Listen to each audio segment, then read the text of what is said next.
In the grand scheme of things, amusement parks in the way that we know them are somewhat new. Just in the last 75 years or so, the landscapes of amusement parks have changed rapidly, not without some challenges, of course. Unfortunately, we are currently experiencing one of the most uncertain time periods the industry has ever seen. For quite some time, the number of amusement parks in the world, and specifically the United States, has been on a slight decline as some of the smaller players are unable to keep up. This is not entirely about the closure of parks, but that has been a large factor as of recently. Six Flags America just bit the dust last year, and now Fun Spot Atlanta and Wild Waves are closing this year, not to mention the somewhat unsealed fate of Niagara Amusement Park. The industry is rather taxed right now, being spread thin by rising costs. One of the more intriguing parts of this for me is looking at some mid-sized parks which once upon a time received large investments. Think about Michigan's Adventure for one example. Ever since the market crash in 2008, the park has been a wasteland for investments. The park has been able to survive off of its existing portfolio being adequate enough, but what happens when all those rides which were added around the turn of the century hit the end of their service lifetime? Suddenly, that park may require large investments which may not be entirely feasible at that time. This is a concept which the video is going to focus on primarily. For most of our lifetimes, the core rides at a given park have not altered all that much. This, however, can only carry on for so long. At some arbitrary point in our future, parks will begin to replace some of their marquee rides.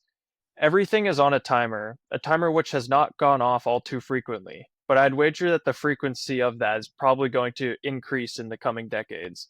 So, without any further rambling, let's get into what might happen in like 2 decades or so from now with the industry. Of course, everything within this video is entirely speculative. I'm not some industry insider and could only give my personal opinion on these topics. One of the first pinch points for parks will likely be trying to decide whether to upkeep and renovate old attractions or remove them for new ones, specifically with regards to some old record breakers like Magnum XL 200 or Revolution at Magic Mountain. Both of these are rather sprawling rides on potentially valuable land where the park will have to decide if it's worth to retain their history. At first, you may just replace some sections of track, but after another 40 years from now, what then? It's weird to think about a time where record books are filled with historical attractions which are no longer around. This is something which has rarely been a factor. Sure, at this point in time, there are plenty of old record breakers which are defunct, but most of the major record breakers are still around. I would expect that, especially only like 20 years from now, most parks will continue to front the cost to maintain their historical rides. Many of the mid-sized chain parks may experience a period of downsizing near 2050, if not sooner.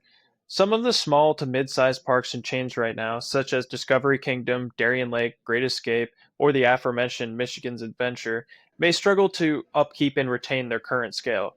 These parks had a large influx of roller coasters around the turn of the century, an occurrence which is all but impossible now. These parks once added a new large-scale roller coaster every year or so, and we're building up these properties rapidly. The downside to this becomes when all of these roller coasters age together and near the time for a replacement. Wooden coasters are easy enough to continually retrack in small portions and retain the ride for over 100 years, as several parks have shown at this point. Steel coasters are a little bit trickier though. They can operate for much longer without any attention, but once steel fatigues, there's little which can be done, save for replacing the entire sections of track. What I truly hope may happen is that all of the rides age at different rates, allowing for periodic investment every 5 years or so to replace these major attractions. I feel that that's probably the best case scenario and may not be all too likely.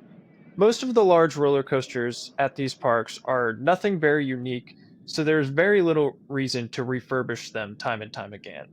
This does lobby the idea that in a relatively soon future, most of the local icon rides may be completely gone. This is not something that is entirely new or groundbreaking, but it is more pronounced than ever before as a result of the investment boom which occurred in many of these parks around 2000. For example, Six Flags Discovery Kingdom saw six steel roller coasters built in the span of 3 years. Now, sure, this was just the park getting started, but at the same time, all of those will need replaced at some point. In the following 25 years, the park has only seen four more roller coasters, one of which was just converting Roar into an RMC. This is a park which will be very interesting to watch in the future to see if Six Flags plans to retain the coaster count of 10 at this park. I see a world where the collection does decrease to about 6 or 7 as those 6 roller coasters age out. Maybe they're only able to afford replacements for about half of them. This is a problem in the future which some of these parks may end up having to face as attendance numbers have began to stagnate while the costs of materials only endlessly increases. For this, only time will tell, as the warning signs are not exactly detectable. The rides which were built around 2000 are likely to operate reliably for at least 40, maybe 50 years before the parks may begin looking in to replace them. One can only hope that they are in fact planning for this and that there will be adequately planned and executed decisions, unlike some of the other closures which we have seen lately. Finally, there is a risk of decreasing the quantity of parks within a given region. Competition among parks is not a fierce one necessarily, but it does exist as money is spent less freely. Those very large scale parks will undoubtedly continue to prosper, but some of the smaller parks may be in danger. Sure, we have currently seen a large influx in closures. However, I would bet against that continuing. There are several more parks which I can definitely see some writing on the walls, though. California's Great America is a unique case, but more than likely that park seems to be closing.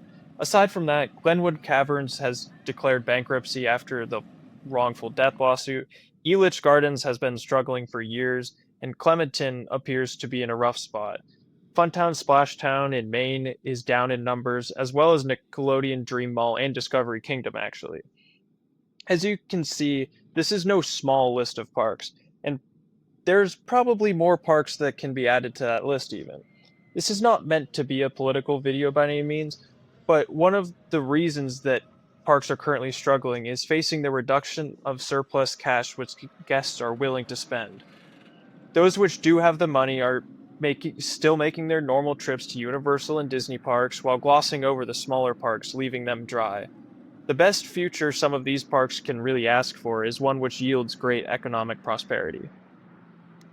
I wish this was a bit more of a happy video, but the industry is in a somewhat uncertain place right now. And in a time of uncertainty, it's very easy to think about the worst case scenarios.